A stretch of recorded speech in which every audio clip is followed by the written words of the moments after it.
सरकार ने जो बिल संसद में प्रस्तुत किया उसमें इसका कोई जिक्र ही नहीं था कि अगर जज भ्रष्टाचार करे तो उसकी जांच होनी चाहिए। उसके बाद जब स्टैंडिंग कमेटी ने अपनी रिकमेंडेशंस अब दी हैं उसमें भी इस बात का कोई जिक्र नहीं है। तो पहली चीज तो ये उठती है कि सरकार क्या पूरे देश को सरकार ने गलत दिशा भ्रमित किया। ये भी जानना चाहते हैं कि एनसीपीआरए ने और जो रिटायर्ड चीफ जस्टिस हैं जिन्होंने इस बात को उठाया था, क्या उन्होंने स्टैंडिंग कमेटी के सामने इसको फोर्सफुली रखा? Team Anna, however, is giving some time to the government to correct what it calls an anomaly. It will chalk out its next course of action after receiving a reply from the Prime Minister to their letter. Mr. Jagga, why a change in the stand now?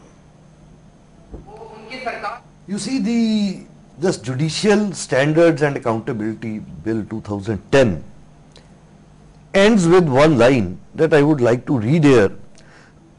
The proposed bill would strengthen the institution of judiciary in India by making it more accountable, thereby increasing the confidence of the people in the institutions.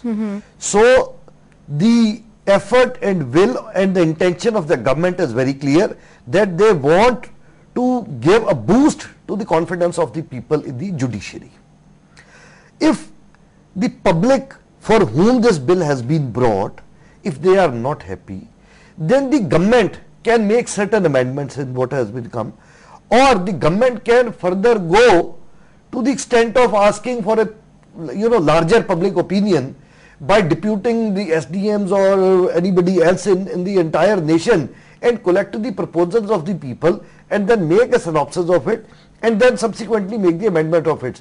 The immediate U-turn of the civil society is on account of the simple thing, because this Judicial Accountability Bill is not typically talking anything of the corruption in the judiciary. That is why there is a U-turn. But I think the best I would like. But what exactly is wrong with the Judicial Accountability Bill? The problem with the Judicial Accountability Bill is that, number one, it doesn't talk too much of corruption amongst the judiciary. The second major thing which it has come, if you go through section 39, 40, 43, it talks about complete confidentiality. That is the problem with the Anna team, like Mr. Prashant Bhushan was saying. They say if you bring the confidentiality in the entire process of the investigation, the complainant name will be kept confidential. Yeah. The entire proceedings will be kept confidential, and even the entire report will be kept confidential. What has been kept out of confidential is that if somebody files a complaint and the committee dismisses that complaint, that will be made public that there was a charge and there was nothing to substantiate the charge and that complaint has been dismissed. The only problem which is coming is that the whole issue which is now coming, whether it is Anna team or whether it is civil society or whether other people, they are talking about the transparency. If there is a transparency, there are no issues. The now U-turn taken by, to my opinion, is only on account of one thing, that number one, it doesn't talk specifically about the corruption the way Anna team has put other subjects in the Lokpal. That is one deficiency. And the second is that it talks completely of the confidentiality of the matter and the investigation and the results thereof. So the transparency is not there. So, and the direct connection with the corruption among the judiciary is not there. And when they are talking about that they are trying to boost the public confidence, they must take the public opinion. I actually got your point. We have another story to move on to. On paper, at least, it's a bid to beat Team Anna in an attempt to cleanse the way India votes. The Law Ministry has planned an amendment to the 1950 Representation of People Act, which bars charge-sheeted persons from contesting polls. With the conduct of politicians under a spotlight, the Law Ministry has finally drafted an amendment to the 1950 Representation of the People's Act. If all goes well, even charge-sheeted persons will be debarred from contesting polls. The draft amendment bill to the RP Act was prepared during Moili's tenure and was finalized during the early days of Law Minister Salman Khurshid.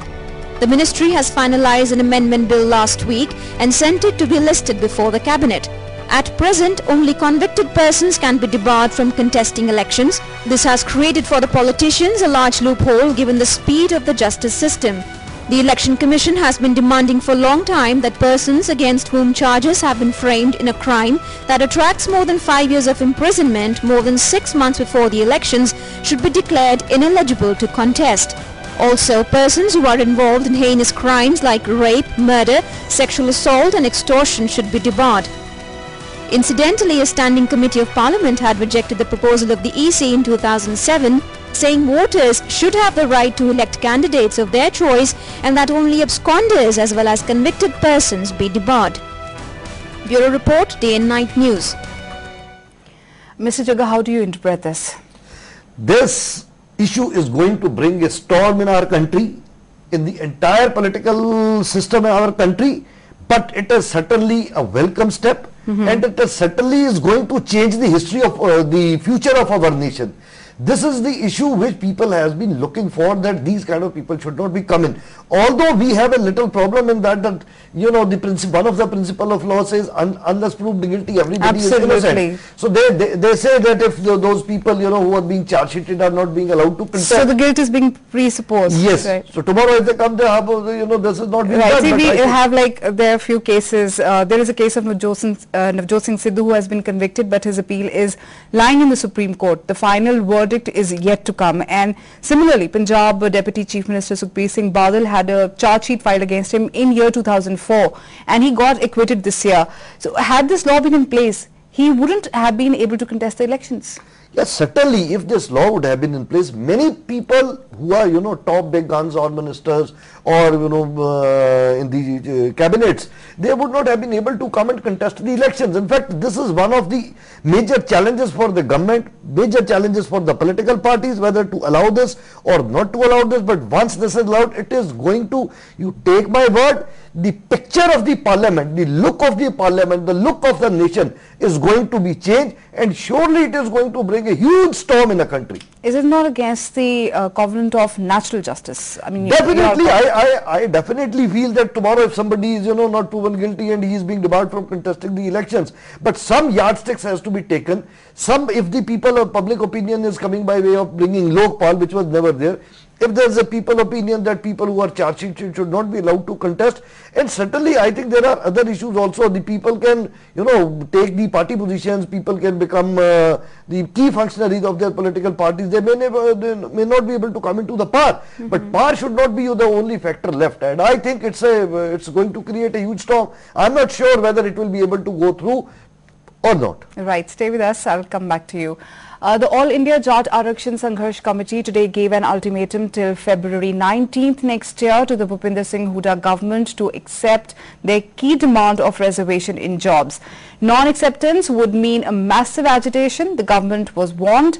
The committee held a massive rally in Hisar's Mayar village on the first anniversary of the death of a protester, Sunil Shioran.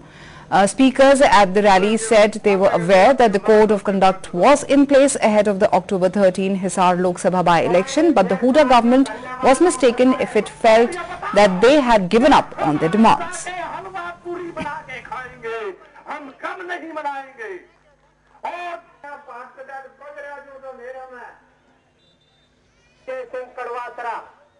To discuss on the issue of Jat reservations, we are joined in the studio by Mr. Roshan Lal Arya, who is the leader of the Vanchit Varg Sangharsh Samiti. Also, we are joined from Hisar by Mr. Ramkaran Hooda, who is General Secretary of the All India Jat Arakshan Sangharsh Samiti. Hooda जी, सबसे पहले मैं आपसे सवाल पूछना चाहूंगी, आप अपनी मांगों के बारे में हमें एक बार विस्तार से बताइए। हमारी जो मांग है अखिल भारतीय जाट आरक्षण संघर्ष समिति की, वो केवल एक ही मांग है कि पूरे हिंदुस्तान के जाट, चाहे वो सिख, मुस्लिम या किसी भी धर्म में हैं, उनकी समान रूप से केंद्र सरकार में भी और राज्य सरकार में भी ओबीसी में शामिल किया जाए। हमारी केवल एक ही केंद्र सरकार व राज्य सरकार दोनों से एक ही मांग है कि पूरे हिंदुस्तान के जाट, चाहे वो किसी भी समुदाय में, किसी भी धर्म से संबंध रखते हैं, हर एक स्टेट में समान रूप से उनको ओबीसी में शामिल किया जाए। हुडा जी, क्या आपको लगता है कि इस मुद्दे पर जो सरकार है वो मुकर गई है और इस मुद्दे को लेकर वो टाल मटोल कर रही है? नहीं, ऐसा नहीं है। हमने पीछे भी जो कई साल, 3-4 साल से हम संघर्ष कर रहे हैं, और पीछे आपको पता ही है कि केंद्र सरकार ने जो हमारे साथ मीटिंग की थी चिदम्बरम होम मिनिस्टर के चेयरमैनशिप में जी, उन्होंने एग्री किया था कि हमारी मांग एकदम जायज है, संवैधानिक है, और उन्होंने माना था कि भी जो दूसरी स्टेट्स में, जब जैसे राजस्थान, दिल्ली और दूसरी स्टेट्स में जब जाटों को आरक्षण दिया हुआ है तो बाकी स्टेट में आरक्षण क्यों नहीं दिया हुआ है। तो ये बात माना था, और उन्होंने हमारी इस बात को, क्योंकि जो नेशनल कमीशन है उसने हमारी डिमांड को 1997 में रिजेक्ट कर दिया था, और उस कमीशन के पास रिवाइव की पावर नहीं थी, अपने डिसीजन को रिवाइव नहीं कर सकते थे। तो इन्होंने फिर हमारे से बातचीत करने के बाद नोटिफाई किया, गवर्नमेंट ऑफ इंडिया ने गजट नोटिफाई किया और उसको पावर दी है, और हमने 7 जून को अपना 12-13 स्टेट्स का जो डिमांड थी, पिटीशन जो है, हम फाइल कर चुके हैं। देखिए, जो जाट वर्ग से संबंधित है वो इन मांगों को जायज नहीं समझते हैं। आप इसके बारे में क्या कहना चाहेंगे? नहीं, ऐसा कुछ नहीं है। जो दूसरे जो भी भाई हैं, जो दूसरी बिरादरी हैं, हमने किसी बिरादरी का हम हक नहीं मांग रहे हैं। हम केवल ये कह रहे हैं, चाहे केंद्र सरकार चाहे राज्य सरकार है, कि हमें ओबीसी में शामिल किया जाए। हम किसी का हक नहीं मांग रहे। हम केवल ये कह रहे हैं कि जो मंडल कमीशन ने 1991 में जब मंडल कमीशन का जो रिपोर्ट लागू हुई, उसमें भी जाटों को गुटका जाट और तिलन जाट के नाम से मतलब रखा गया, जो कि पूरे हिंदुस्तान में कोई भी इस नाम से कोई ना तो सरनेम है, ना कोई कास्ट है, ना ही कोई कम्युनिटी इसकी जो जाटों की कोई पूरे हिंदुस्तान में नहीं है।